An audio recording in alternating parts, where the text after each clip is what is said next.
What is up, guys? Welcome back. We got another episode of the Fantasy Fellow Show for you guys tonight. We're going to be doing the post-game notes from week number 10. We're going to go through each game, give you guys kind of the snaps, the routes, the fantasy usage, and let you guys know if we learned anything, or if we need to make any adjustments, that kind of stuff. So we're hanging out here for a little bit. We're going to start with one of the worst Thursday night football games that I've seen in quite some time. The Raiders and the Broncos here. Not a fun one to start off week 10. Geno Smith, still the starting quarterback. He got beat up pretty good in this one. Jacoby Myers is out of the picture, so we saw Trey Tucker run every single route and play every single snap. He is the true number one wide receiver for this team. We saw Dante Thornton work in as the number 3. Tyler Lockett technically was the number 2 receiver, and he actually led the team in receptions and targets on the day. So if you need a disgusting pickup, I suppose Tyler Lockett could be for you. And then we saw Jack Besh finally get something, but he's the number 4 receiver here. He's behind Lockett. He's behind Thornton. Not interested in Jack Besh at the moment. Brock Bowers, 50 out of 60 snaps, 29 out of 35 routes. He's still playing a lot, which I like, but only 2 targets on the day, 1 rushing attempt. It just was not a great day for Brock Bowers. 3.7 fantasy points. Just the Raiders as a whole, it was a pretty rough game. Ashton Jeanty still got the touchdown, which was nice, and he was really the only useful piece. So what we learned from the Raiders, their offensive line is not in good shape. I believe they lost their first-round pick for the season as well with the high ankle sprain. You're going to keep starting Jeanty and Brock Bowers. You're going to think about Trey Tucker. You can maybe add, again, Tyler Lockett, Dante Thornton, but I just don't know if I'm going to care at any point for this Raiders team as it's slowly starting to lose the season here. I do want to see Kenny Pickett at some point, I guess. At some point, right? We got to see what he can do. The Broncos really did not play well at all either. Troy Franklin was the high fantasy point man with 15 PPR points, 5 catches, a team high 9 targets. He's still at the number 2 receiver here. With 27 out of 31 routes. I think Franklin is a solid wide receiver 3 flex. He has been for some time, and he continues to lead this team in targets. Frustrating day for Sutton, frustrating day for Harvey. J.K. Dobbins did get dinged up in this one. We're going to watch for his health on Wednesday with that practice report. But overall, the Broncos just really struggled in general against a bad Raiders team. So that was frustrating to see. The tight ends are a mess. Evan Ingram still 23 out of 31 routes was nice, but only 5 targets, 2 catches. Just nothing really was happening here. Dobbins did start to get some movement later in the game with his 18 carries, but they just did not have a good offensive day. Bo Nix struggled throughout. I'm willing to kind of just chalk this up as a bad game for the Broncos, a bad tune-up, though, for the Chiefs coming into town week 11. I think we're going to wait and see what's up with this J.K. Dobbins injury. We might be looking at R.J. Harvey as the lone starting back, but we'll have to wait and see what happens on Wednesday practice here. But I think you're starting Troy Franklin. You can keep starting Courtland Sutton. And then we're going to watch the running backs. I think I'll have Bo Nix as like a fringe QB1 in week 11. So we didn't really learn anything new. I did like what Pat Bryant did, though. He had that nice big play that was really their biggest play of the game, the Pat Bryant 43-yard catch. So Broncos, they got the win. Short week. They get an extra couple days rest. Good for them. Let's take a look here at the Berlin game here. This was a fun back and forth game. We got a little bit of overtime juice here. The Falcons, Drake London continues to assert his dominance, playing every single route, leading the team with 6 catches. That was pretty much it. Nobody else really caught the ball. Mooney had 1 catch on 8 wasted targets. Kyle Pitts had 2 catches on 5 targets. He dropped an opening drive, 60-some yard touchdown, which would have been sweet, but he ends up dropping that. Just a floor game for Kyle Pitts. Tyler Algier, I think he had the 2 rushing touchdowns in this one. I can't recall. Bijan Robinson, you get a floor game. Michael Penix, just the super flex numbers here. It's a good opponent, Indianapolis, but pretty frustrating result unless your name was Tyler Algier or Drake London. So Falcons, still not sure if this team is good. I think they're getting the Panthers this week, so we're probably going to like that matchup. And yeah, keep starting Bijan, keep starting London.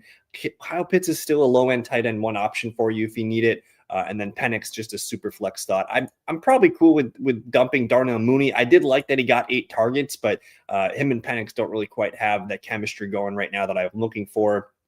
The Colts, mean, it's Jonathan Taylor MVP season, man. 32 rushing attempts. He gets 3 rushing touchdowns, almost puts up the 50 burger in full PPR. He's playing as he's kind of the fantasy MVP right now. We'll see if he can be the real life NFL MVP. He has to keep this going, which we'll see. Alec Pierce, the other high point man today, he continues to lead this team in a lot of major categories. 18.4 PPR points in this one, has the big touchdown, has a couple other big catches in this one. He's becoming someone that I trust as a wide receiver 3 flex. Finally, a good Tyler Warren game after being quiet for the last maybe month or so. But he ends up with almost 100 yards receiving on 8 catches, about 18 fantasy points there. And Daniel Jones does enough in a super flex league. So we didn't really learn anything about the Colts. We just know we can kind of trust Alec Pierce now. We're going to keep trusting JT and Tyler Warren. Michael Pittman loses a little bit of steam here. He's going to still be a nice wide receiver too. And then Josh Downs kind of still the clear number 3, which is nice, but he's just not really productive enough for us to care consistency-wise. But big win for the Colts there. The Saints upset the Carolina Panthers. This one was a great game from Tyler Shuck. Ends up with about 19 fantasy points. I think he ended up throwing 2 touchdowns in this one, 1 to Olave, 1 to Jawan Johnson. We got a little Alvin Kamara action, 22 rushing attempts, 3 catches on the day, 14.5 PPR points. 25 Kamara touches. That's a very rare thing for him in the 2025 season. Devin Neal remains the backup running back here. He did have 4 rushing attempts and caught 3 passes as well. I think he could be stashed for the long term. But a little bit of life here. This is one of those wins where you can go on the road in the division with a rookie quarterback making a second career start. And, this team just traded away Rashid Shaheed and made a couple other moves at the deadlines. This is a team that needed something positive to go their way and kind of install some confidence in them. And I think Tyler Shuck, not saying he's a great player or anything yet, but this is what you want to see from a young player, make a really big second career start and get the win for them on the road against a division opponent. So I like that. Chris Olave was his favorite target, 7 targets on the day to lead the team, 4 receptions, 19 PPR points for Olave. We had the chatter on Devon Vele being more involved. He led the team in snaps and routes.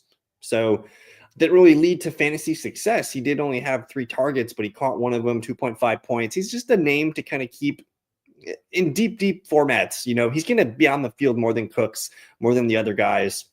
And technically he's on the field more than Olave, more than Kamara. Like, he was the guy that was on the field the most for them yesterday. So I think opportunity will come for him. We just got to, hold on to him. They have a bye week next week though. So that's a little unfortunate if you want to stash him, but you're going to keep starting Olave. Jawan Johnson remains a tight end 1 at this point. He only had 4 catches on 4 targets, but one of them was the big clinching touchdown at the end of the game. Not really throwing to the other tight ends, but Moreau gets his opportunities.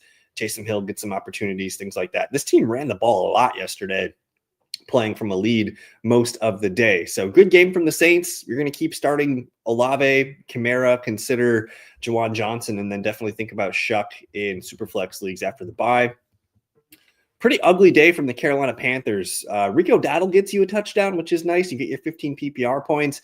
Ted McMillan gets to 11 fantasy points in full PPR. You think you're okay with that. Tommy Tremble, I actually have that on the wrong slide there. I always have at least 1 or 2 errors throughout this thing. But Tommy Tremble runs a lot of snaps, doesn't get a lot of routes. Jatavian Sanders doesn't get a lot of either of them, but he did get targeted 5 times on his 11 routes. So he's still kind of the lead receiving tight end. Not going to really care about it for fantasy though. This for fantasy, it's Rico, and then you can keep flexing McMillan. It's nice to see Coker getting opportunities out there, but only 3 targets on a game where they were losing from pretty much the entire start. And then Bryce Young, man, it's hard to trust him in a super flex even right now. So pretty ugly letdown here from the Panthers after going to Green Bay and getting a big win there. Keep starting Rico, McMillan, but otherwise don't have a lot of confidence in those Carolina Panthers. The New York Giants, Chicago Bears, we'll be quick with this one. Jackson Dart leaves with a concussion, ends up basically handing over the keys to Russell Wilson, who loses the game, isn't able to complete enough passes and get the touchdown there at the end to clinch it. Dart with the concussion, I'm assuming he's not going to play in week 11. I believe this is his third or fourth concussion that he's been checked for this season. So that's not looking good. They fire the head coach, Brian Daboll, today. That's not looking good. Tyrone Tracy leads the team in running back snaps and routes. He gets 14 rushing attempts, 2 targets, 1 catch, 8 PPR points, but it was Devin Singletary who ended up with the 10 PPR points. He catches 3 passes and he gets 8 rushing attempts. I think both guys are, low-end RB2 flex plays right now. If Russell Wilson's out there, I'm going to not be super interested in these running backs. Wan'Dale Robinson did play pretty much every snap and route. He led the team with 10 targets, 6 catches on the day, 12 fantasy points. And he could have had a bigger day, just missing on a few plays. He did have a play or 2 called back from a penalty that I noticed. So you're going to keep starting Wan'Dale in a full PPR format, even if it is Russ Bus Wilson out there. And then Darius Slayton, big play, 4 catches, 4 targets, 13 fantasy points. You'll take that if you started him as your flex, and then we're not going to care about these other receivers. Theo Johnson remains pretty steady, though. 8 targets, 7 catches, 14.5 fantasy points. He is one of the preferred targets for Jackson Dart. And I don't know, like if Jackson Dart's out next week, like we kind of want to see Jameis Winston out there before Russell Wilson. Wilson is just not doing it for his other pieces on this offense for fantasy. So we have to learn a lot about the Dart situation this week. If it's Wilson, I'm going to be more pessimistic. If it's Jameis, like we at least have a chance to get there with Wan'Dale, Slayton, and Theo and some of the running backs, but we'll temper our expectations for the Giants as they're going to be hosting Green Bay next weekend. Chicago Bears, just another crazy comeback win. They looked pretty sluggish for the first half of this game. They were trailing most of it. Jackson Dart was just doing so well, running the ball and hitting his passes. But Caleb makes the comeback here, 25 fantasy points for him. He's playing like a low-end QB1. And when he gets those rushing lanes, he's not afraid to take them. DeAndre Swift came back, looked really good doing so. 14.7 fantasy points here. I missed the Kyle Monangai fantasy points, but he did score a touchdown. They're going to continue. I think this is kind of what they want to do. And Swift had a lot of targets in this one, 7 targets, 13 rushing attempts. That's 20 combined opportunities. I think he's going to be somewhere in that 15 to 20 opportunities per game. They want to keep Monangai somewhere around 10 opportunities per game. I think that makes sense from an expectation standpoint. Swift will continue to be a running back 2 for me. And then Monangai will be a running back 3 flex if you need him. Odunze had a big game, catches a touchdown, 6 catches on 10 targets, clear wide receiver 1 on the day here, 20.6 fantasy points again. DJ Moore, 4 targets in this one. He did get hurt and came back, I think, but a goose egg from DJ Moore. Olamide Zaccheaus still the clear number 3 in routes and snaps, but Luther Burden caught up a little bit here, made some ground up on him. 3 targets, 3 big catches for 8.1 fantasy points. And then Cole Kmet established himself as like the tight end 1 in terms of snaps. They split routes almost 50-50 though. Loveland though made them much bigger plays. He had 4 catches on his 4 targets for 56 yards. So Loveland, I'm hoping he can stay as 4 to 5, 6 targets per game and eventually be a must start tight end 1 for us. But as long as Kmet's there, it's going to cap his ceiling quite a bit in terms of snaps and routes. So Bears, this is a pretty healthy offense right now. You want to be playing your Bears if you got them. I'm not going to take too much from this one. Buffalo Falls here. They pretty much just didn't show up to this one. They were trailing from the beginning and just never could get into this game until they scored some garbage stuff in the fourth quarter. Dalton Kincaid got hurt. They're calling him week to week. So you're going to see Dawson Knox and Jackson Hawes take on the workload for the tight ends. I don't know if any of these guys are going to be startable. I suppose it would be Dawson Knox if I want to pick up a tight end here. But this is a huge blow. He was like, Kincaid made a couple big plays for them early in this game. And then it kind of had to go to Shakir and Keon Coleman. We know Keon Coleman's going to be pretty boomer bust and inconsistent with his targets, but he did get the touchdown in this one. Shakir just rock steady in a full PPR league. That's what you want to see. So keep starting Shakir. We might think about Coleman just because he's going to be the clear number 2 target next weekend against Tampa Bay. And then, you're still starting James Cook. You're still starting Josh Allen. Just didn't really learn a lot from this team. And now we're kind of without Kincaid here, makes me just a little bit nervous about the Bills. Hopefully they can get him back soon. Dolphins, this was all Devon Achane. We don't really need to talk much about anything else. Jalen Waddle looked good, though. Malik Washington looked good. The tight end it's it's Greg Dulcich, tight end 1 for the Miami Dolphins. He did have 3 targets, only caught one of them, but if you guys play in really deep leagues or want to pick up somebody that has a chance to make some noise, it could be Greg Dulcich for you rest of the year. And then we knew Ollie Gordon was dealing with an ankle issue coming into this one. So Jalen Wright ended up playing more snaps, ran the ball 5 times. Ollie Gordon only got 1 touch. So we'll see. And Jalen Wright did look okay on some of his plays. So we'll continue to watch Jalen Wright and see if he's going to overtake Ollie Gordon back for the RB2 job. But yeah, this was Devon Achane, man. 22 carries, 6 receptions on 6 targets, just running through the Buffalo Bills defensive line. So pretty good game from him. 40 burger, you'll take it. Miami's still playing with some heart, man. And that defense really stepped up on Sunday. Jacksonville and Houston. Frustrating one, just being a Jacksonville Jaguar fan, but Trevor Lawrence struggled in this one, especially in the second half, to move the ball. They were playing with a huge lead, and they kind of went into shell mode at the end of the game here, and they should have probably kept forcing it early in the third quarter to go get some points here, but they ended up not doing enough in the final seconds of the game. Lawrence actually had a huge 20-yard carry, and then he did have a nice hit. I think it was to Parker Washington for about another 15 to 20 yards to get them into field goal range. But penalty, of course, just traditional Jacksonville Jaguar stuff. A penalty knocks them out, and then Trevor Lawrence has the bad fumble 6 on the next play. So frustrating day from the Jags offense. ETN gets you there with his 16 carries and 3 receptions and a touchdown. Parker Washington's really good at football. Like I think he might be a guy that they can continue to lean on throughout the rest of the season, even if Brian Thomas and Travis Hunter come back. Jacoby Myers got eased into this one, but he was still the number 3 receiver here. 3 targets, 3 catches, 7.1 fantasy points. Hopefully he'll continue to grow here. He should hop Tim Patrick next week in terms of receiving stuff.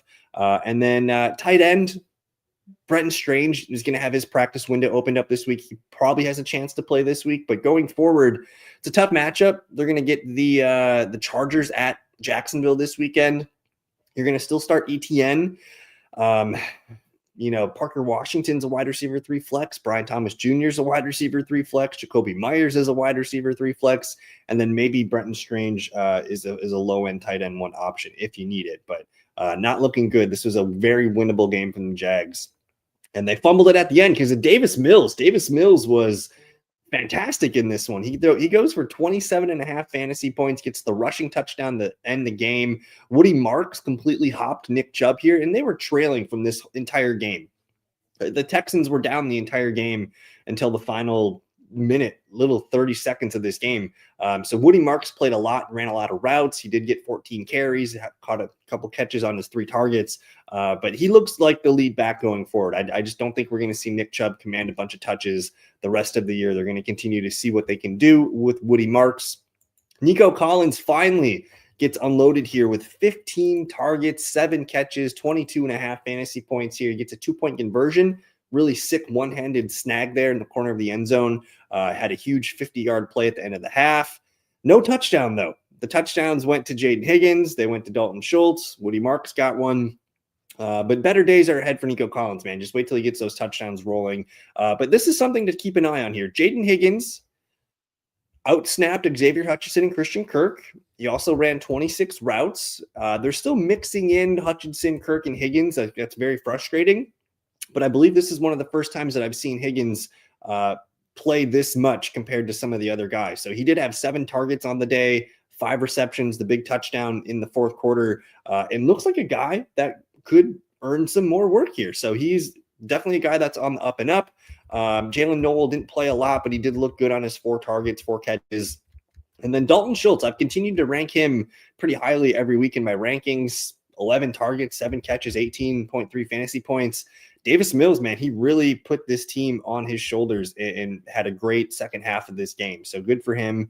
Good for the Texans to get this big win at home against a divisional opponent. We'll see if CJ Stroud's back. I think he's going to be back this week. All righty. Ravens Vikings, this is probably one of my least favorite games of the week. It was just kind of boring back and forth. A lot of fumbles from Minnesota, just a lot of bad turnovers on Minnesota's end. So Minnesota probably should have won this game, but the Ravens take it in Minnesota. Derrick Henry, 20 carries, 3 catches, only 11 fantasy points here. Justice Hill got the goal line touchdown in this game with 8.3 fantasy points. keep starting Henry. He's going to be fine. He'll get his touchdowns eventually. Lamar Jackson did not throw 2 touchdowns in this game, only 16.5 fantasy points here. Just a kind of a floor day for everybody. Zay Flowers got 11.5 fantasy points. Mark Andrews caught a touchdown. He got his 10 fantasy points. Isaiah likely continues to play a good amount as their number 4 target. And then Rashad Bateman did get hurt. I think he had an ankle thing. He caught a 2-point conversion, whatever. We don't really care about Rashad Bateman in fantasy right now. So didn't really learn anything from the Ravens. Lamar, Henry, Flowers, Andrews, keep using those guys. I do want to see more Keaton Mitchell, though. He looked pretty good on some of his carries. So we'll watch for him. He could be a fun stash. I also think likely could be stashed just in case Mark Andrews misses any time. Minnesota Vikings, man, again, J.J. McCarthy struggled to throw the ball deep in this one. He threw 2 deep ball interceptions. I think both were targeting Justin Jefferson, who had a floor game of 7.5 fantasy points. It was Jalen Naylor who was making the big plays for J.J. McCarthy. He ends up with 23.5 fantasy points. Just everything else was not good. Addison, only 6 fantasy points. TJ Hawkinson is not a starting tight end for fantasy football right now with JJ McCarthy. He really hasn't been in any of the games that we've seen McCarthy play. It was Aaron Jones, 16 fantasy points here, looking good on his rushing attempts and his few receptions. Jordan Mason got a little bit of work here, but it's Aaron Jones's backfield now that he's healthy. McCarthy got you there with his legs at the end of the game. He threw a touchdown to Jalen Naylor, but I have a lot of questions here. This was a tough home loss for the Vikings in a game where I think they had 3 total turnovers, 2 for McCarthy, 1 on special teams, in a very winnable game too. Like I said, the Ravens didn't exactly play all that well. Just the Vikings played worse, taking care of the football. So I have a lot of questions on Minnesota. We'll see if McCarthy can pick it up, but they're going to get the Bears, I believe, in Minnesota this weekend. So big divisional game coming up for them. Browns, Jets, I do not want to talk about this game, but we have to do it. Jerry Jeudy, 12 targets, 6 catches, and 20 fantasy points. He might be back into the wide receiver 3 mix. I mean, if Dylan Gabriel is going to get 20 fantasy points and throw the ball 32 times, maybe throwing to the wide receivers is finally on the menu. You also get Cedric Tillman back, who steps right back into his number 2 role for snaps and routes. He's a deep stash play. Not using him in fantasy quite yet, but it's good to see him back and healthy through a full game. And then the tight ends, Fannin gets his 7 targets. Njoku gets the 2 targets. He just gets a touchdown on his one of his. That's the engine of this passing game. And then Judkins, man, to get 22 carries, 2 receptions. This is the Derrick Henry line where you get 24 touches and you get 10 fantasy points without a touchdown. You're happy with that. You'll take your double-digit floor from Quinshon Judkins. So the Browns offense perking up, I suppose. If the Jets don't get a punt return and a kick return for a touchdown, the Browns win this game. So it's not only do they get both of those things, but just to even get like one of those things would have been a rare treat in the NFL these days, but they get a punt and a kick return here. So I didn't really learn anything from the Browns, just maybe Jeudy, Gabriel throwing the ball. That's a positive step after the bye week here. Jets, we're just going to crumple this one up and forget about it. Breece Hall gets a big receiving touchdown on the day, a huge catch and run, 21 carries for Breece Hall. Isaiah Davis kind of took a back seat in this one. He completed 4 passes. Is that right? 4 passes were completed. 9 targets on the day here. This is not a passing pie for the Jets. Again, they got the 2 special teams touchdowns, so they didn't really have to do much. They just ran the ball a ton. But this is one of the worst offenses in the entire NFL. We also lost Garrett Wilson for 3 to 4 weeks, which I'm going to just say he's out for a month. And I guess for fantasy football purposes, he might be out the rest of the fantasy football regular season. So tough day from the Jets offense. They get a win, a really ugly win. You're going to keep starting Breece Hall. After that, go pick up Adonai Mitchell, I suppose. And I believe this is the last noon game of the day. The Patriots, Tampa Bay Buccaneers, Terrell Jennings started this game. He gets hurt, leaves after 5 snaps, and then we get the Travion Henderson breakout game. 14 rushing attempts, 1 catch, 2 long touchdowns for 28 fantasy points. Drake May actually struggled in this one. He had a 72-yard touchdown pass to Kyle Williams, who caught basically a 20-yard crosser and ended up just running the ball downfield for the touchdown untouched. So that was a huge play from Kyle Williams. But if that didn't happen, Drake May struggled in this one. A lot of it was the rain. early on. This game was a heavy rainstorm day, but May does enough to get the win. He was dealing with Mac Hollins. He completed a lot of passes to Mac Hollins and Stephon Diggs in this one. The tight end, Hunter Henry, had 4 targets, only 1 catch. Demario Douglas hardly used in this one. Just big plays when he needed it. I'll give that to Drake May. He was inconsistent, but again, a lot of that was from the rain. And then we finally got the Henderson breakout. We're going to get the Patriots and the Jets on Thursday Night Football. We'll see about Ramondre Stevenson and Terrell Jennings, but it looks like TreVeyon Henderson, strap up, buddy. We're going to get you another 15 to 20 touches on Thursday Night Football. Look ready, buddy. You're going to keep starting Drake May, Hendo, Diggs. If Booty's out, man, Mac Hollins might be kind of fun to start one more time. And then Hunter Henry's just a true, flexy, questionable decision there for us. All right. Tampa Bay Buccaneers. Baker Mayfield, man, despite not having Mike Evans and Chris Godwin, the 2 best players in the last few years from Tampa Bay, Emeka Egbuka, Tez Johnson, both over 20 fantasy points, 3 combined touchdowns from Baker Mayfield here. Mayfield's just good, man. And despite them losing this game, he's a really good passing quarterback. Cade Otton, 12 targets, 9 catches to lead the team. Egbuka had 13 targets, only 6 catches. If we got a little bit more consistent there, this might have been a different outcome. They also missed an extra point, I believe, which kind of changed how things went early on. But you're going to keep starting Egbuka. Tez Johnson's kind of like Troy Franklin at this point for me. I have trust and confidence in him, and clearly Baker Mayfield does too, throwing 2 big touchdowns. Cade Otton is now a tight end 1 flex streamer. And then Bucky Irving, man, this does not sound good. Like this shoulder injury in the toe or the foot, he is not taking contact yet. I'm going to list him as doubtful here. And right now the Buccaneers are using Rachaad White and Sean Tucker evenly as runners with the rushing attempts. Rashaad's going to get the passing down work here. So you're going to keep playing Rachaad White as a low-end RB2, but Tucker's starting to get a little bit more interesting as long as Bucky Irving remains out. So tough home loss here for Tampa Bay. Not everything went their way. And again, some big time, like a 72-yard chunk touchdown from Kyle Williams, 2 long Henderson touchdowns here. We'll chalk this up as just not their day at the office, and we'll see if they can go beat Buffalo next weekend. All right, Arizona Cardinals. Jacoby Brissett gets there on fantasy points.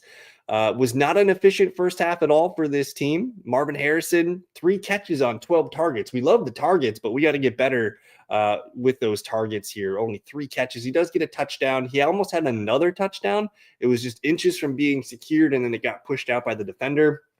But we'll take that. 12 points from Marvin. It was just another Trey McBride day. 9 catches on a team high, 13 targets, 28 fantasy points. Congrats if you ended up with Trey McBride as your tight end 1 this season. Michael Wilson is still there as the number 3 target, 7 targets, 4 receptions on the day. Greg Dortch is fine. We did lose Zay Jones. He tore his Achilles in this one. So if you need somebody, I guess Michael Wilson is just the easy number 2 for this offense with Jacoby Brissett. And then they have a full 50-50 split with the running backs. They're going to split snaps and routes pretty much down the middle. Bam Knight led the team with 10 rushing attempts. DeMercado got 4 rushing attempts, and he had 3 catches on 3 targets. Ends up with a huge 50-some yard run, not a touchdown, just a huge run. He gets there on points. I just don't have a lot of faith in these running backs. I want to see Trey Benson practice next week, and maybe we'll get that and get some clarity on this backfield. But for the Cardinals, Kyler Murray, I don't know if he's going to play another down for this team. I think if Brissett's out there, I like Marvin. I like Trey McBride. Let's see if we can get Trey Benson back on this team. And oh my goodness, this Seattle Seahawks win. Very weird game. Like one of the most disappointing offensive performances that I can remember here, but they blew them out. Like they had the 2 defensive touchdowns. They're getting turnovers. They're doing all this stuff. Jackson Smith-Njigba still gets his 20 fantasy points. You'll take that. Cooper Kupp made a couple big catches. But then the running backs, all of them got work. Kenneth Walker, 14 carries. Zach Charbonnet, 14 carries. George Holani closed this one out and also got a rushing touchdown because they just don't want to give Kenneth Walker rushing touchdowns this year. We have to find every way possible to make sure he doesn't get in the end zone. But anyways, the running game was good. 46 rushing attempts on the day. This game was over pretty much in the second quarter, and they were able to just kind of coast. Only 10 completions for Sam Darnold in this one, who did have a couple turnovers. I think he had an interception and a fumble, under 5 fantasy points. So my bad, man. We had Sam Darnold ranked as a top 10, top 12 QB this week, and I still think it was the right process. We got 2 defensive touchdowns early from Seattle, and that really just changed the game completely. So didn't learn anything here. Rashid Shaheed did step in as the number 4. 8 routes on the day, only 1 reception on 1 target. He did get a couple rushing attempts. So there'll be bigger days for Rashid Shaheed starting in week 11. So not much to learn here in this game. Rams 49ers. Nothing really to learn here either. I mean, they're splitting carries, though, with Kieran and Blake Corum, pretty much down the middle now. 14 for Kyron, 13 for Blake Corum. Corum remains a high priority handcuff stash for me. Kieran does get 2 touchdowns in this one, 22 fantasy points. Matthew Stafford's just chucking touchdowns, man. He ended up, I think, with 4 touchdowns on the day, another 4. I think 1 to Puka, 1 to Devontae. I think Kobe Parkinson caught 1, and then maybe Davis Allen. I can't remember. But just Matthew Stafford, vintage Matthew Stafford performance here, just touchdowns galore, controlling the offense. They blew the 49ers out, and it was not close as the score got a little bit closer at the end. So we didn't learn anything here. Puka remains dominant. Devontae Adams did pull up with a back thing. We'll watch for that on Wednesday. He might not be able to go in week 11, so that's a big one. And then this tight end carousel, it's magnificent here. They're running 4 dudes, and these guys combined for 14 targets. They combined for 10 catches, 2 touchdowns. Like, that's a huge part of their offense right now that I think teams are struggling to figure out, because they can run the ball with these 2 tight end stuffs and the 3 tight end stuff. And then, yeah, you have to defend Puka and Devontae, and teams just can't do that right now. So the Rams, one of the most exciting offenses in fantasy football right now. 49ers, we're not going to learn too much from this one. McCaffrey, 8 catches on the day. Mac Jones gets you there in super flex leagues with his 23. I don't know what's going on with Brock Purdy, man. They don't want to play him. I don't know. It's very strange. So if you have Mac Jones, you want to hold on to him while we're getting this Brock Purdy stuff. But either way, Mac Jones can keep the offense afloat. McCaffrey gets 17 points. Brian Robinson looked okay on some of his touches, getting a rushing touchdown late in the game. Juwan Jennings, a touchdown for him, 17 fantasy points. He's the only competition for wide receiver stuff right now. Kendrick Bourne's kind of fallen off. Demarcus Robinson, whatever. But George Kittle, an efficient 9 receptions on 9 targets and a touchdown. That touchdown was sick, too. He catches the ball on the sideline and is able to kind of tightrope his way and lunge for it. So impressive touchdown there. And then Luke Farrell also caught a touchdown. Mac Jones with 3 TDs on the day. Good game in the box score. Just, it wasn't close. It just was not particularly close. They just could not keep up with the Rams, who it seemed like they were 2 to 3 touchdowns ahead the entire game. So I did see Ricky Pearsall was going to practice this week. Brock Purdy maybe too. So we'll see. The 49ers, the season probably feels like it's lost, but you're going to get 2 of your best offensive assets back this week, hopefully. Lions Commanders, this was a bit of a silly game here. Jahmyr Gibbs just dominated, 38 fantasy points on 18 touches. That's insane. That's over 2 fantasy points per touch. Jared Goff was flawless in this one with his 25 points and his 3 passing touchdowns. 1 to Jameson, 1 to Amon-Ra, 1 to Jahmyr Gibbs, if I remember correctly, but I can't remember if that was true. Sam Laporta had a floor game of 10 fantasy points.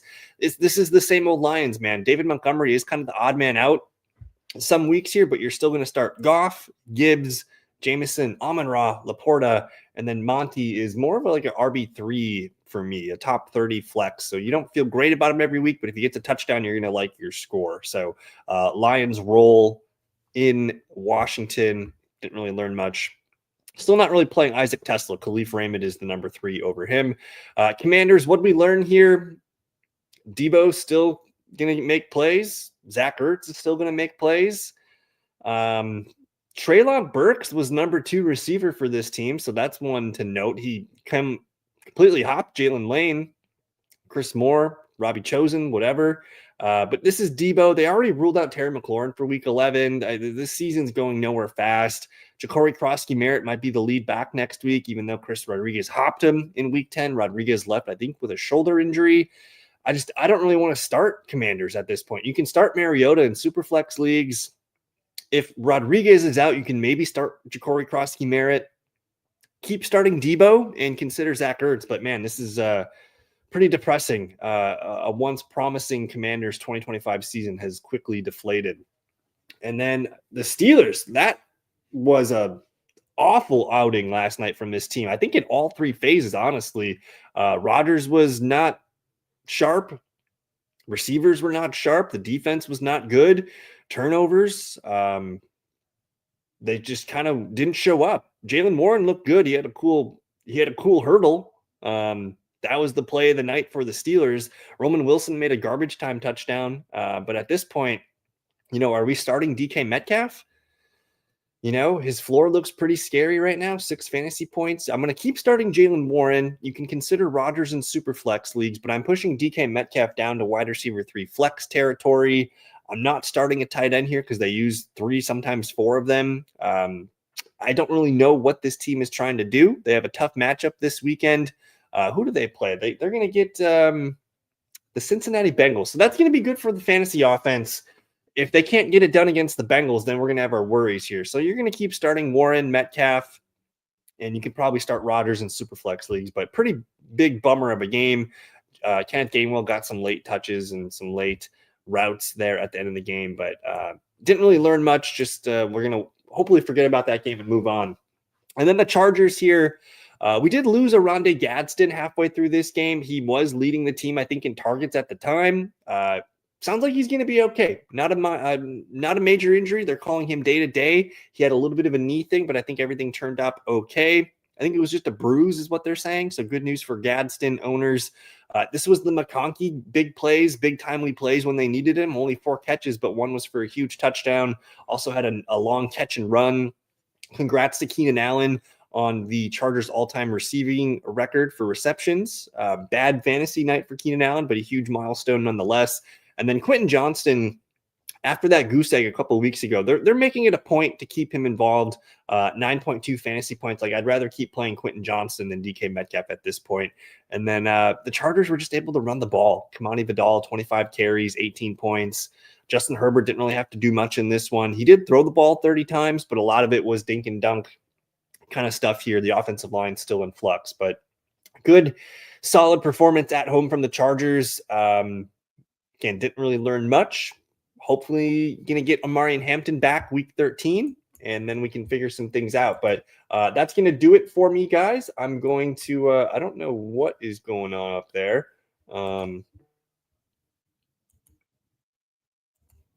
But either way, I want to thank you guys for hanging out with me this evening. Enjoy the Packers-Eagles game tonight. My money's always going to be on the Packers. We'll see if we can figure it out tonight to stop Jalen Hurts. But I'll go live tomorrow night on the Waiver Wire program, 7 o'clock Central Time. Join me then. And good luck, guys. Enjoy the game tonight. We'll see you tomorrow evening. Peace.